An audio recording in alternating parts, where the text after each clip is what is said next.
વહેલી તકે પૂરું કરો. એમ નહીં, મારા તો ઘર પરિવાર બાકી રખાય કોઈ અધિકારીનો એવું એમ નહીં સર, મેન્ટલી આપણને મરી જાવ. નહીં, નહીં. મારા છોકરા છોકરી, એવું મારો છોકરો તમે જોયેલો ને, ના, ના. તમને મળેલો ને? વાત કરીશું. મને કશું થયું તે ગઈ ના ના અને જો આપણે મજબૂત છે, પણ જો મને કશું થયું હવે તમે તમારી કામગીરી તંત્ર શાંતિ- જવાબદાર. તમને કોઈ પણ વસ્તુના પર કહી દેવો ને એમને કે મારું નામ ના લે, હું મારું કામ કરી નાખું. ના, એવું તમે એવું એવું નહીં સર, મારે તમારી હું 2 વાગ્યા સુધી 2 વાગ્યા સુધી જાગું સર. બતાવું આપણી જે લાઈવ બતાવું તમે. 2 આપણે વાગ્યા આપણો જાગું. વિનય વિવેક વિવેક ખરો સાહેબ, પણ અતિશય હોય. હવે પણ એ વસ્તુના અનુસંધાનમાં આજે કર્મચારી એ બી આજે કર્મચારી તમે વાત કરી છે એ જે હર વસ્તુ ભાષામાં વાત કરે છે. એસઆઈઆરની કામગીરીથી કંટાળીને બીએલઓએ આત્મહત્યાની ચીમકી ઉચ્ચારી છે. સરકારી કામગીરીના ભારણથી કંટાળીને એક પ્રાથમિક શિક્ષકે આત્મહત્યાની ચીમકી ઉચ્ચારતા શિક્ષણ જગત અને તંત્રમાં ખળભળાટ મચી ગયો છે. પંચમહાલના ગોધરામાં પ્રાથમિક શિક્ષક વિનુભાઈ બામણિયાએ સોશિયલ મીડિયામાં એક વિડીયો વાયરલ કર્યો છે, જેમાં તેમણે સીધા આક્ષેપો કર્યા છે કે એસઆઈઆરની કામગીરીને લઈને જવાબદાર અધિકારીઓ તેમને માનસિક ત્રાસ આપી રહ્યા છે. વિનુભાઈએ સ્પષ્ટપણે કહ્યું છે કે તેઓ આ એસઆઈઆરની કામગીરીથી માનસિક રીતે એટલા ત્રસ્ત થઈ ગયા છે કે તેમની પાસે આત્મહત્યા કરવા સિવાય બીજો કોઈ રસ્તો નથી. અમે જાણીએ છીએ કે રાષ્ટ્રીય કામગીરી છે, એનો અનાદર નથી કરતા, પણ મેન્ટલી હેરેસમેન્ટ ના કરો. તમારું કામ થઈ જશે, 4 ને 30 તારીખે પતી જશે. પણ આ લોકો એમ કે નહીં, તાત્કાલિક આલો, તાત્કાલિક આલો. જનતા અમને આપવી જોઈએ ને. જનતાને ઘરે અમે 17 વર્ષ જઈએ, એમને કોઈ કારણસર ના આપે તો દરેકની સમસ્યાને ધ્યાને લઈ અને ચૂંટણી પંચે કામ કરવું જોઈએ. તંત્રે પણ એ પ્રમાણે કામ કરવું જોઈએ.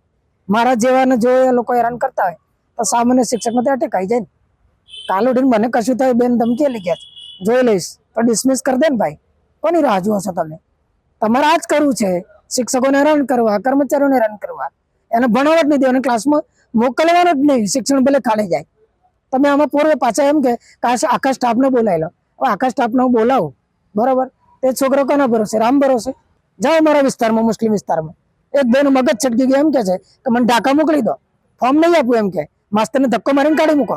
છતાં હું સહન કરું, કાકા જોડે બેસું, વાત કરું, ભાઈ શાંતિ રાખ. આ કુદરતી પ્રક્રિયા છે, એવી આ આપણી તંત્રની પ્રક્રિયા છે. પસાર મારે તમારે બધા થવું જોઈએ. તો મેન્ટલી લોકો અપસેટ છે તો એને અમારે કન્વિન્સ કરવા પડે છે સાયકોલોજી ઉપયોગ કરીને.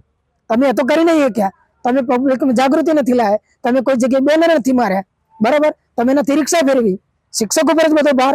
વાહ ભાઈ વાહ સરકાર. તો આ ઘણી અનેક સમસ્યાઓ છે. એટલે તંત્રને 2 હાથ જોડીને વિનંતી છે કે ભાઈ મર્યાદામાં તમે રાખો, તમારું બધું કામ થઈ જશે. અમે સમજીએ છીએ ગંભીરતા શું છે. ઇલેક્શનમાં અમે જે કામ કરે છે ને માસ્તર હોય, એવું જગતમાં કોઈને નહીં કર્યું હોય.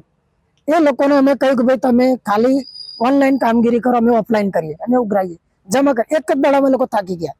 અને બીએલઓને બધાને કહી દીધું કે ભાઈ તમે રાતોરાત જાગો, 12 વાગે જાગો, સવારે ઉઠીને કામ કરો, ફલાણે જાઓ, ઢેકણે જાઓ, ઓનલાઈન કરો. તો તંત્ર શું કરે છે? જવાબદારી કોની?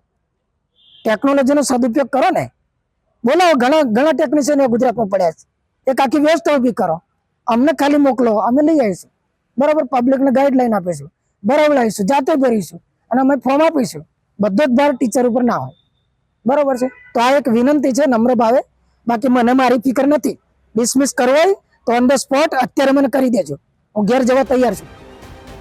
શિક્ષકનું કહેવું છે કે મોડી રાત સુધી એસઆઈઆરની વધારાની કામગીરી કરી રહ્યા હોવા છતાં તંત્રના જવાબદાર અધિકારીઓ તેમને જાણી જોઈને હેરાનગતિ કરે છે, કામગીરીમાં ખામી કાઢીને બિનજરૂરી દબાણ કરે છે. આ બાબતે તેમણે ગોધરાના ધારાસભ્ય CK રાઉલજીને પણ લેખિત અને મૌખિક રજૂઆત કરી છે, જેને લઈને ધારાસભ્યએ સહાયક BLOની નિમણૂકનું આશ્વાસન આપ્યું હતું. જો એવી કોઈ ફરિયાદ હશે તો એના અનુસંધાનમાં સરકારશ્રી અને વહીવટતંત્રએ પણ BLOની જોડે એક બીજો સહાયક BLOની વ્યવસ્થા કરી છે. એટલે કોઈ BLOના અનુસંધાનમાં હવે વધારે પડતી કામગીરી રહેશે નહીં, એ પ્રમાણેની સરકારશ્રી તરફથી વ્યવસ્થા કરવામાં આવી છે. એટલે એવો ભવિષ્યમાં કોઈ પ્રોબ્લેમ થાય નહીં. અને તેમ છતાંય અમારા સરપંચશ્રીઓ, તાલુકા પંચાયતના ચૂંટાયેલા સભ્યો, જિલ્લા પંચાયતના આ કામગીરીમાં મદદરૂપ થવા માટે આજે આ મિટિંગનો આશય હતો.